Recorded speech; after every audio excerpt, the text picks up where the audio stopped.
તમારું શું કહેવું છે? મારું કહેવાનું એ છે કે ભાજપને અમદાવાદની અંદર 2002થી બીજેપી શાસનમાં છે, લગભગ 95થી છે આમ તો, પણ અત્યારે 2002થી આપણે ગણીએ તો કેટલા વર્ષ થયા? આ 23 વર્ષ થયા. આ સત્તાધારીઓ નિંભર નિંદ્રામાં સૂઈ રહે છે અને લોકોને આટલા બધા નુકસાન થાય છે. એની પાછળ સરકાર શું કરે છે? હવે આ બધું તોડશે તો સરકાર એમને પૈસા આપવાની છે. એટલે સરકારનું જ પહેલો વાંક છે કે સરકાર જ આ બધું આ ચલાવે છે અને જ્યારે એમને સમય જરૂર પડે એટલે પછી આ ડિમોલેશન કરે છે. એની અંદર નાના માણસો તો ગેરવ્યાજબી રીતે મરી જાય છે. કાકા જે લોકો આગળ વધાર્યું છે એના ઉપર સરકાર તોડે છે. આ તો સાચી જ વાત છે ને, એ જ તોડે છે ને. પણ થયું કેવી રીતે અને ક્યાં ઉગી ગયા હતા બધા? કોર્પોરેશન વિશે તમે શું જણાવો? કોર્પોરેશન વિશે કોર્પોરેશનના બધા જે એસ્ટેટ ખાતું હોય કે જે હોય ને એ બધા જ ભ્રષ્ટાચારની અંદર લિપ્ત હોય છે. એના હિસાબે આ બધું ચાલે છે. 100% ચાલે છે.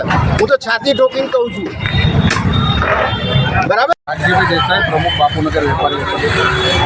આજે જે આ કટિંગ થઈ રહ્યું છે એના વિશે તમે શું જણાવો?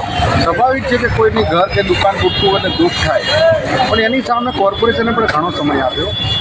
કોર્ટ કચેરીમાં પણ વેપારીઓએ, રાહદારીઓએ, અહીંના રેસિડેન્ટના સ્કૂલવાળાએ તમામ લોકો કોર્ટમાં પણ ગયા. પણ સત્યમાં જે વાત હતી કે રોડ રસ્તાની બાબત હતી, તો સમાજ રાજકીય માણસો હોય, સામાજિક માણસો હોય, તમામ લોકોની ઈચ્છા હતી કે રોડ રસ્તો પહોળો થવો જોઈએ. અને કોર્પોરેશને પણ બહુ જ સારી એવી સમયગાળા અંતરે નોટિસો આપીને તક આપી. દિવાળીનો તહેવાર પણ જવા દીધો. નારાજગી એટલી હજે પણ નથી કે ભાઈ અતિશય નુકસાન થઈ ગયું હોય. ઘણા લોકોને જોઈએ તો સામાન્ય નુકસાન જ છે, અને ઘણાને આખાને નુકસાન થયું છે. એનું દુઃખ વેપારીઓમાં છે, પણ એની સામે કોર્પોરેશને ઘણો બધો સાથ સહકાર આપ્યો. મારું એમ કહેવું છે જ્યારે આ લોકો આગળ વધારતા હોય, અમુક લોકોએ વધાર્યું છે, જ્યારે કોર્પોરેશન પછી કેમ જાગે, પહેલાં કેમ નહીં જાગે? ચોક્કસપણે તમારી વાત સાચી છે કે જ્યારે બનતું હોય ત્યારે રોકવામાં આવે તો એને આર્થિક નુકસાન ઓછું થાય અને લોકોને પણ રોડ રસ્તામાં ટ્રાફિકની સમસ્યા દૂર થાય. એ વખતે કોર્પોરેશનની 100% હું માનું છું કે નિષ્ફળતા કહી શકાય કે ત્યારે જો રોક્યું હોત તો આજે નુકસાન થયું કે નુકસાન ના થયું હોત. આવા અધિકારીના ઉપર તમે શું કહેશો? આમાં જ્યારે બન્યું ત્યારે અધિકારીઓ અત્યારે હું માનું ત્યાં રિટાયર્ડ થઈ ગયા છે અથવા તો ભગવાનના ઘરે ગયા. આ બધું 40 વર્ષ જૂનું બાંધકામ છે, આ નવું બાંધકામ નથી. આ કટિંગની પણ વાત કરીએ તો પણ નવું કટિંગ નથી. અને આજે વર્ષો વીતી ગયા, હવે અધિકારી કદાચ અહીંયા હોય પણ નહીં, પણ જ્યાં હયાતમાં હોય તો ચોક્કસપણે કડકમાં કડક કાર્ય કરવી જોઈએ. અને અત્યારે હાલમાં જે બિલ્ડિંગો બની રહી છે ત્યાં બી તમે રોડ રસ્તા જોઈ શકો, સાંકડા હોય છે, તો એના વિશે તમે શું જણાવો? હાલના બિલ્ડિંગો બને છે એમાં તો ચોક્કસપણે સેજ પણ ન ચલાવી લેવું જોઈએ, જેથી આવી ઘટનાઓ ભવિષ્યમાં ના બને. હવે જે બને છે એ તારકેદારી કોર્પોરેશનની જવાબદારી છે. જાગૃત નાગરિક તરીકે આપણી પણ ફરજ છે, અમારા પણ સામાજિક રાજકીય તરીકે ફરજ છે કે હવે જે બની રહ્યું છે કોઈ પણ સંજોગે ગેરકાયદેસર બાંધકામ થતું હોય એ ન બનવા. વિરોધ પછી કંઈ એવું લાગી રહ્યું કાચામાં કાચું દેખાઈ રહ્યું કેમ પડે? જ્યાં લોકો આગળ વધારે છે અને અધિકારી કેવું શું કરે છે ખબર નહીં, પણ કેવી રીતે વધારે પણ એના ઉપર કાર્યવાહી થતી નહીં ને પછી ચાલતું રહે છે. એના ઉપર તમારું શું? ચોક્કસ તમારો શબ્દ વાત સાચી છે, પણ એની સામે મેં કહ્યું એમ રાજકીય માણસો સાથે સાથે જાગૃતતા રાખીને પ્રજાએ, વેપારીઓએ પણ નવું એવું કંઈ ના કરવું જોઈએ જેથી આવી પરિસ્થિતિ નિર્માણ થાય, તોડવાનો વારો આવે. એવી મિલકત પણ ના ખરીદવી જોઈએ કે જે ગેરકાયદેસર રોડ રસ્તામાં હોય, એવી મિલકતો પણ ના ખરીદવી જોઈએ. હવે ચોક્કસપણે આ યુગ ચાલી રહ્યો છે ત્યારે નવા ખરીદી કરતાં પહેલાં વેપારી વર્ગને પણ વિનંતી કરું છું કે રોડ રસ્તા કે ગેરકાયદેસર બાંધકામ ખરીદવું જ ના જોઈએ. હું અધિકારીની વાત કરું, તમે વારંવાર ત્યાં ગરીબ માણસ ઉપર લાવો, અધિકારી છે, અધિકારી ભ્રષ્ટ એમને કડકથી કડક જ્યારે સજા મળે ત્યારે તમે ક્યારે અપાવવા માંગશો?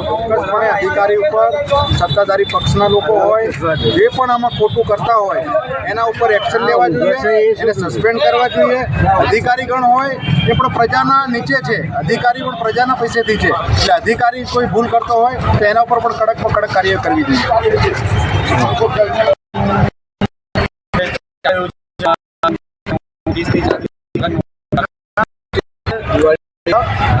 અમલમાં કર્યું બરાબર છે, પણ આ જે પાથરવાવાળા દુકાનવાળા જે ભાડું લે છે તો પાથરવાળાનું બી બંધ કરાવું એમ, અને તાત્કાલિક અમલ કરો.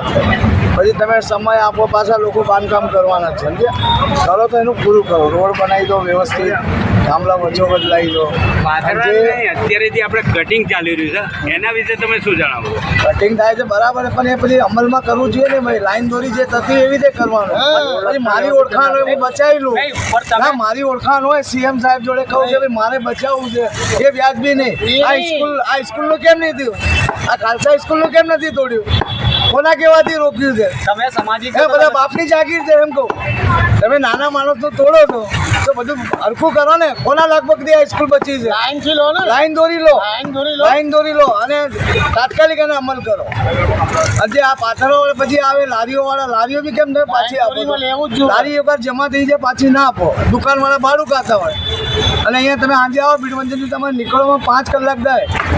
તમે સમાજ સેવાની વાત કરો છો તો તમે આના ઉપર કેમ નહીં અવાજ હું ઉપાડતા? અવાજ ઉપાડ્યો છે અને અમારે તો એક જ વસ્તુ છે કે તમે આ તોડી બરાબર છે તો અમલમાં લો. તમે લારીની દુકાનની વાત કરો એના ઉપર તમે કેમ અવાજ નહીં ઉપાડો? એના ઉપર અવાજ લારી નહીં દુકાન ઉપાડતા? સ્કૂલ કેમ અત્યાર સુધી રાખી છે? હું એમ કહું 1 વર્ષથી નોટિસો આપેલી છે, કેમ સ્કૂલ બચાવી રાખી છે? મને એમ કહો, કોના કહેવાથી, કયા નેતાના કહેવાથી ઊભી રાખી છે? તમે કરો, જે લારીઓ વિશે લાઈન જણાવો દોરી કરો તો બધાની કરો. તમે જે નહીં તો લારીઓ આ- વિશે જણાવો છો હા. તો લારીઓ તો આ સરકારના જે અધિકારીઓ છે, લારી જે હું એમ હોદ્દેદારો નહીં છે, કહેતો, એ અમુક લોકો દુકાનવાળા લારીઓ લે આપી છે રહ્યા પૈસા, દુકાનોવાળું ભાડું લે છે લારીઓવાળા એમ જોડેથી. નહીં, આ લારી ટ્રાફિક આપે છે 108 ને વાળા પછી સિગ્નલમાં નહીં આવતું. ઉઠાવવામાં આવે છે. એનું અને કારણ હું શું? અવાજ એના માટે ઉઠાવ્યો. હવે અવાજ જ ઉઠાવવાનો છે. આ બધું આટલું બધું કર્યું કેમ અત્યાર સુધી સ્કૂલ આ બધાનું તોડ્યું તો સ્કૂલ તોડવી જોઈએ ને. શેના માટે? એને ખાલી કરી મૂકી છે, કેમ નહીં તોડતો? કયા નેતાની ભલામણ છે? કરો તો બધું. આ ખાલસા સ્કૂલ જો કોઈ નથી.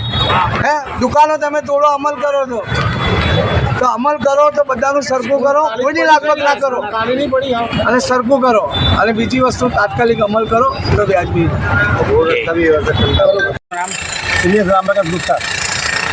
આજે જે બાપુનગર 4 રસ્તા એટલે કે ભીડભંજનથી લઈને મનસાની મસ્જિદ સુધી જે કટિંગ કરવામાં આવ્યું છે તેમાં કોઈ નોટિસ ને એવું કંઈ આપવામાં આવ્યું છે? હા, અમને છેલ્લા 1 વર્ષથી 4 વખત નોટિસ આપેલી છે અને અમને કહી દીધું છે કે ભાઈ તમે તમારી રીતે તમારા ખર્ચે 100 તોડી નાખજો, એ સારું રહેશે. અને અમે અમારી રીતે તોડી નાખીએ. અને જે લોકોએ તોડવામાં નહીં આવ્યું તો એના માટે આ લોકો શું કરે? એ લોકો ગવર્મેન્ટવાળા ગઈકાલે આવ્યા હતા, સરકાર પોલીસવાળા આવ્યા હતા, આપણા કોર્પોરેશનના સાહેબ આવ્યા હતા. એમને કહીને ગયા છે કે ભાઈ અમે આ તારીખે અમે તોડવા આવીશું ને એમને તારીખ માણસો સાથે આવી ગયા, તોડી લીધું છે એમને. તમારું શું કહેવું છે આના ઉપર? બહુ સારું કામ કર્યું. 40 વર્ષથી આ રૂમ ઉપર કપાતું જમ્યું હતું. મારો જન્મ અહીંયા થયો, 40 વર્ષ થયા. આજે કટિંગ આવશે, આજે 40 વર્ષ પછી આવી કટિંગ આવે. આ જે કટિંગ છે બહુ સારું કામ છે. જરૂરી છે, આ રૂલ પ્રમાણે જરૂરી છે. કારણ કે અહીંયા આગળ રોડ સાંકળો થી સાંજ પર ટ્રાફિક બહુ જામ થાય, એના હિસાબે જરૂરી છે.